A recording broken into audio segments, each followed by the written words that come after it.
friends, welcome to CJoy Yoga online studio and wellness channel. So many of you know that I believe that yoga is not just a workout. I believe that it's a way of life, and that I have been self-studying and following some really amazing teachers on both yoga and Ayurveda. For yoga for 20 years now, Ayurveda for about 10. And so I'm going to speak a little bit to the Ayurvedic side of things today, because it's March 2nd as I film this, which means we are moving from winter into spring. And with that seasonal shift, things begin to shift in nature. But guess what? We are part of nature, so they shift in us. We are in this place of a lot of artifice right now and being really out of touch with nature. We have fake lights, we have fake temperature control. We're getting blueberries in the middle of December. Like we don't at all follow the seasonal way of living anymore. And that's a huge part of what Ayurvedic does in order to find health, balance, and well-being in a holistic way. So, just a couple of food for thought bops. I'll write about it below, but what I'm realizing the deeper I get into this stuff that I do is that I'm a little more of a verbal girl. And so I'm gonna verbally say bits and pieces. I'll give you a little blurb of writing after I've posted the video, when I post the video, and put a couple of resources in there if you're like, oh, come on, really, Crystal? Or like, ooh, that's really interesting. So these are the places that I get my knowledge from, right? So spring, if you think about spring, the snow starts to melt, right? And it starts to become water, and the earth starts to warm up with a little bit more sun, longer days. And so we get this kind of warm, moist, gentle, unctuous qualities. And that is also happening inside ourselves, right? In yoga, in Ayurveda, I've been talking about this is the season of kapha. And kapha has those same qualities. And in winter, we want to eat a little heavier. We want to slow down. We want to turn inward. We want to possibly gain a little bit of weight to get us through those colder winters. But now it's spring, so it's time to shift that. And so one of the main tenets in Ayurveda is like begets like, opposites balance, right? So we don't want to keep going to that really warm, moist, gentle, unctuous place. We want to start to bring in a little bit of cooling potentially, maybe not quite yet in March, but food for thought, right? We're getting there. As it gets warmer, we want to make sure we start to stay cooler. We want to maybe watch that moisture, because that moisture and that congestion, that runny nose, that extra mucus in our system as our kapha begins to melt in spring, that's what usually brings allergies and asthma and other things, right? Or amplifies them, I will say, brings them out of balance. And so that's why spring is also known as the allergy season. We've got all of this excess mucus, this pollen comes in and sticks in there, and voila, allergies go crazy, right? So a couple of things that we can do lifestyle-wise that help us stay balanced as we move into spring and hopefully stay healthy so that we don't get ill is detox.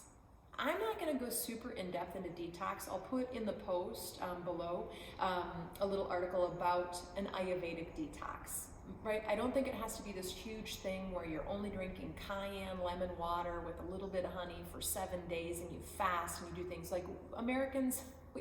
We really want to do things, and we think more is better, and that's not the case. I have not found that to be the case in my body, and the more I study and follow Ayurveda, the more I really realize that's not the case, right? So you might consider just taking out refined sugar, right? The main energy our system used to and wants to use is fat. But in our overly processed food that we eat all the time, we get so much sugar, it's the first available thing, and that's what we go for. So if you take out refined sugar, your body can start to use some of that fat that's been stored, right? And we can start to use that in a really great way, I'll say. You can also take out dairy. For most human bodies, even if you don't have an allergy to it or you're not intolerant of it, it does build mucus. So you might take dairy out for the spring, right? If you think about dairy, animals haven't had their babies yet. So, back in the day, people weren't getting dairy. We don't do dairy until further on if we live by a seasonal diet. So you might take dairy out. You might take a refined flour out for a little bit. It's another thing that can just be kind of congesting and clogging. How long? Ayurveda says 3 to 10 days. And again, their cleanse is different than this. These are just some easy things that you can start with just to play with and just notice what happens in your body, instead of trying to go all into this big brand new thing that maybe might set you up for failure if you're not ready to do a big brand new thing, or if it's just going to become overwhelming and too much because you're getting busier, because we're getting more work and we're moving into phase 2 and the pandemic is opening things up, right? So make it simple and easy. The one thing I will say is when I detox, and when I take those things out, day number 3, I'm still craving them. And so I do longer than that, right? I do at least 7 days, and my cleanses are usually a little bit longer, but I'm a lot of years into them right now. I've been doing it for a really long time. But when you start to, they say when you have dairy or, drugs or whatever that is, those things stay in your body for about 30 days. So 30-day cleanse is probably not going to happen. So start little. Maybe take out refined sugar, take it out for 7 days, and notice what happens when you get through that place where you don't have the cravings anymore. The first 3 days, they're hard. Your body wants all the crap that it normally gets, and you can't have it. It's like, oh, I want, right? And then at some point in time, you're just like, oh, actually, that's not so hard. I can do that. And then watch what happens inside your body, right? And the effect it has. And then when you reintroduce it, that's the really interesting thing. I didn't used to think that I had that big of a thing with dairy, a little intolerant, but not bad. I took dairy out, and when I reintroduced it, wow, did I start to really see what dairy does to my system. So I'm not saying don't ever have dairy. I'm saying now I know when dairy is appropriate, when it's not appropriate, and what forms, like that kind of thing, right? Because I've done self-study. That's a really big part of yoga and Ayurveda, guys. So herbs, you can take some herbs, and it doesn't have to be herbs you get at a store. 2 really simple ones. Start putting a little bit of black pepper on the food you eat, right? And ginger, you can put ginger. I grate ginger and I put it in a lot of food. I put it in when I put the spices in, a little bit of ghee in the pan, and then I add in the food with a little bit of water or broth. And so it's a really great way. It's fantastic for digestion and for helping remove mucus, right?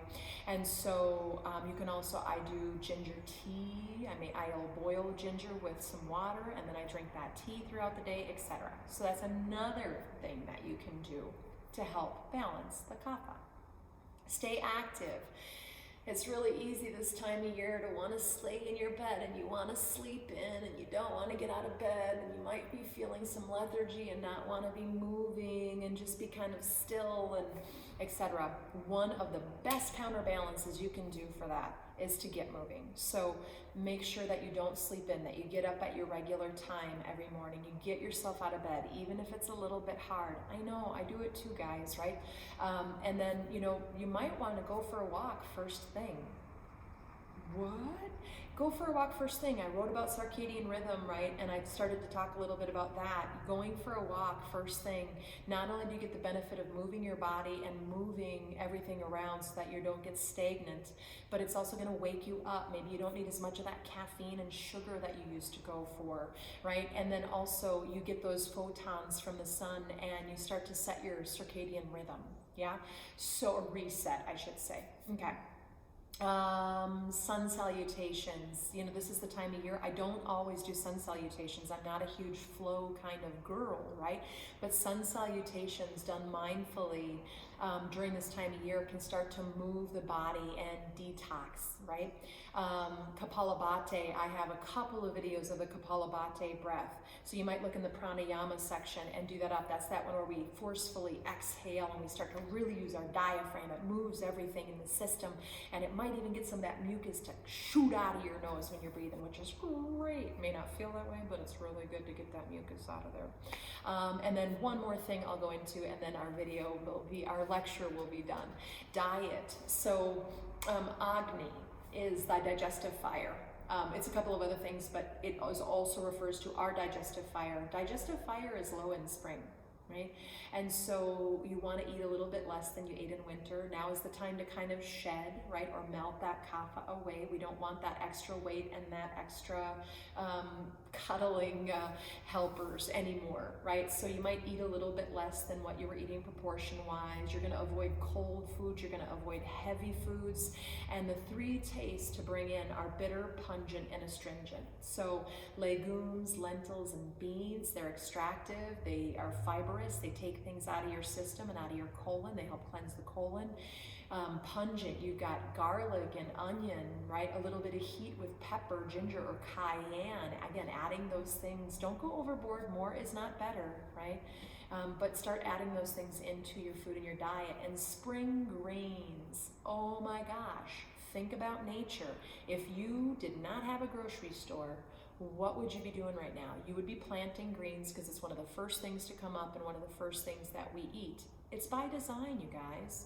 Nature does that on purpose. This is when we're supposed to be eating those bitter greens, dandelion, spinach, burdock, right? Those things.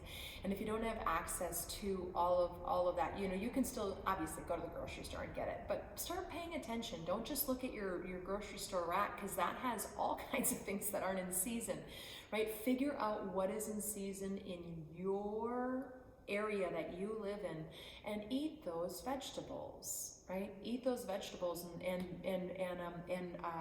what are they called? Fruits, but eat that produce that's in season now. Nature does it by design. It's very specific about what it produces when, and the enzymes that are on the spinach that make it into your body and the microbiome, etc. So I think I've said most of what I have to say. Those of you who have actually watched this, thanks for watching and being interested. It's good to know other people really want to try to balance their body and in a holistic way and be a little healthier on this planet. So if you have questions in the comments, go ahead and ask them and I'll answer them to the best of my ability. Otherwise, think spring. I'm excited spring is coming around, especially when we have winter and especially with that last big snow that we had. For me, that makes spring even sweeter. May you bloom.